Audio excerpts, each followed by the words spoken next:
بسم اللہ الرحمن الرحیم۔ آج میں آپ کے سامنے بات رکھتا ہوں کہ حضرت موسیٰ علیہ السلام کی قوم پر 5 عذاب آئے۔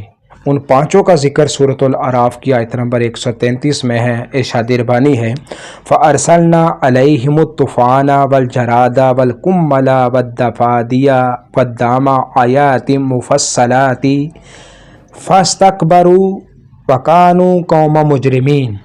پھر ہم نے ان پر طوفان اور ٹڈیاں اور جوئیں اور مینڈک اور خون جیسی الگ الگ نشانیاں بھیجیں، پھر بھی انہوں نے تکبر کیا اور وہ مجرم قوم تھے۔ اللہ تعالیٰ نے 5 عذاب بھیجے۔ سب سے پہلے طوفان ہے، شدید بارشوں اور سیلاب کی وجہ سے فصلیں اور گھر تباہ ہو گئے۔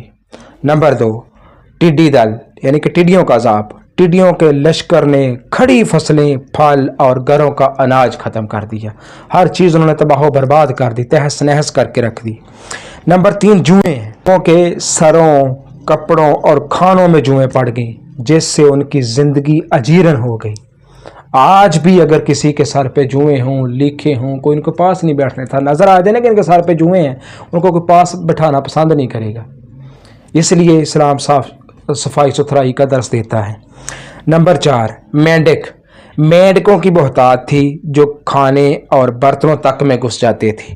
نمبر 5 خون، ان کا پانی خون بن جاتا، یعنی کن کا؟ جو حضرت موسیٰ علیہ السلام پر ایمان نہیں رکھتے تھے، ان کا پانی خون بن جاتا، اور بنی اسرائیل قوم جو حضرت موسیٰ علیہ السلام پر ایمان رکھتی تھی ان کا پانی صاف رہتا تھا۔ جب یہ انہیں عذاب آتے وہ کس وجہ سے آتے؟ وہ بار بار عہد توڑتے اور اللہ کے رسول کی نافرمانی کرتے، حضرت موسیٰ علیہ السلام کی نافرمانی کرتے تھے۔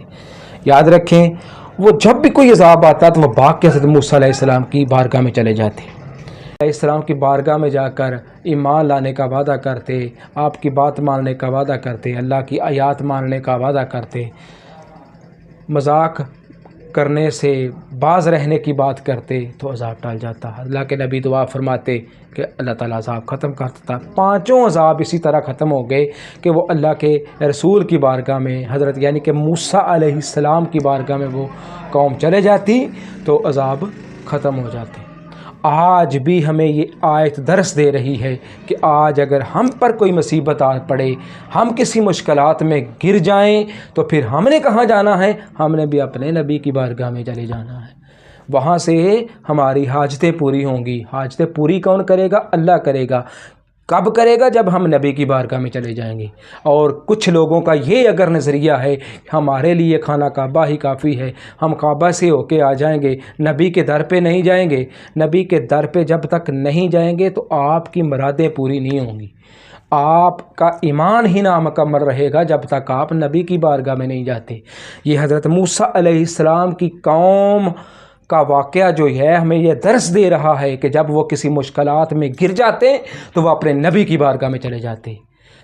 آج اگر ہم کسی مشکل میں ہوں تو ہم نے کہاں جانا ہے؟ ہمیں درس دے رہی ہیں آیات کہ ہم نے بھی اپنے نبی کی بارگاہ میں چلے جانا ہے، جس طرح کے صحابہ چلے جاتے تھے۔ صحابہ کے بعد جو تابعین تھے وہ صحابی کی بارگاہ میں چلے جاتے تھے کہ آپ نبی کے زیادہ قریب ہیں، آپ ہمارے لیے دعا فرمائیں۔ یہ ساری احادیث آپ کے سامنے گزری ہوں گی، لیکن وہ ٹاپک نہیں ہے۔ ہمارا ٹاپک یہ ہے کہ جب ہمیں کوئی مصیبت پہنچ جائے تو ہم نے کہاں جانا ہے؟ نبی کی بارگاہ میں۔ اور ایک بات یاد رکھیں، نبی کی نافرمانی نہیں کرنی، نبی نے جن باتوں کا حکم دیا ہے وہی باتیں ماننی ہیں۔ اللہ نے حضرت موسیٰ علیہ السلام کو جو پیغام دے کر بھیجا، وہ اگر وہ قوم اس پہ عمل پیرا کرتی تو اللہ تعالیٰ ان کی پر عذاب نہ بھیجتا۔ وہ حضرت موسیٰ علیہ السلام کی بار بار نافرمانی کرتے تھے، اس لیے وہ عذاب میں مبتلا ہو جاتے تھے۔ تو جب عذاب میں مبتلا ہو جاتے تو عذاب ختم کب ہوتا؟ جب وہ قوم کٹھی ہو کے نبی کی بارگاہ میں چلی جاتی، حضرت موسیٰ علیہ السلام کے پاس چلی جاتی کہ اللہ کے نبی ہمارے لیے دعا فرمائیے۔ تو پھر اللہ کے نبی جب ہاتھ اٹھا کے دعا فرماتے تو اللہ اپنے نبی کی بات کو کبھی رد نہیں کرتا۔ اللہ اسی وقت ان قوم کو اس قوم سے عذاب ہٹا لیتا، اس قوم کو عذاب سے نجات عطا فرما دیتا۔ وہ وعدے کرتے لیکن بار بار وعدہ کر کے مکر جاتے، عہد توڑ دیتے۔ اسی لیے فرمایا گیا ہے انہوں نے تکبر کیا، وہ مجرم قوم تھے۔ وہ بار بار عادی ہو چکے تھے جرم کے، وہ بار بار جرم کرتے، بار بار حضرت موسیٰ علیہ السلام کی نافرمانیاں کرتے، تو اللہ تعالیٰ ان پہ عذاب بھیج دیتا۔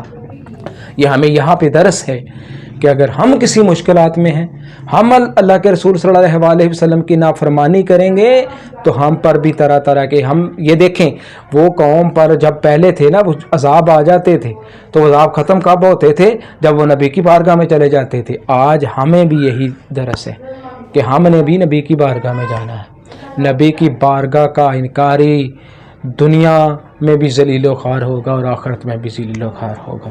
اللہ تعالیٰ ہمیں عمل کی توفیق عطا فرمائے اور نبی کی بارگاہ میں ادب کے ساتھ پیش ہونے کی توفیق عطا فرمائے۔